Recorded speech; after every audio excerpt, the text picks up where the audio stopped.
ഇന്നിതാ രാവിലെ ഒരു പഴം വാട്ടിയതും അതിൻ്റെ കൂടെ ഒരു മുട്ട കൂടി ഒഴിച്ചിട്ട് പുൽസൈ പോലെ ആക്കി ടോസ്റ്റ് ചെയ്തെടുത്തിട്ടുണ്ട്. പിന്നെ കുറച്ച് നൂഡിൽസ് കൂടി കഴിച്ചു. അതിനൊരു ചായ ഉണ്ടായിരുന്നു.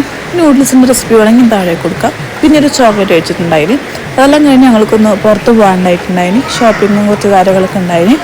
അങ്ങനെ പുറത്ത് പോയ ടൈമിൽ ഉച്ചക്ക ലഞ്ച് പുറത്തുനിന്ന് ആക്കാമെന്ന് വെച്ചിട്ട് ഞങ്ങൾ എന്ത് ചെയ്തു, ഒരു റെസ്റ്റോറൻറ്റിൽ കയറിയിട്ട് നല്ല ഉച്ചയൂണ് കഴിച്ചിട്ടുണ്ടായിന്. ഉച്ചയൂണ് വെച്ചാൽ നോർമലായിട്ട് ചോറ്, പിന്നെ അതിൻ്റെ റൊട്ടിയൊക്കെ ഉണ്ടായിട്ടുണ്ടായിന്. പിന്നെ പോയി വന്നപ്പം ഇതാ ഒരു ജ്യൂസ് കുടിച്ചു. അതുപോലെ ഒരു കേക്ക് വാങ്ങിയിട്ടുണ്ടായിരുന്നു. അങ്ങനെ ഒരു പീസ് കേക്കും കഴിച്ചു. എന്നിട്ട് വൈകുന്നേരം നല്ല അടിപൊളി ബ്രെഡ് പിസ്സ ഞാൻ ഉണ്ടാക്കിയതാണ്. എൻ്റെ ഫേവറേറ്റാണ് കേട്ടോ. എന്നിട്ട് അതും കഴിച്ചു. പിന്നെ നൈറ്റിലേക്ക് ഞാൻ മക്രോണിയാണ് ഉണ്ടാക്കിയത്. നല്ല അടിപൊളി ചിക്കൻ ഫ്രൈ ചെയ്തിട്ട് നല്ല അടിപൊളി മക്രോണി ഉണ്ടാക്കി.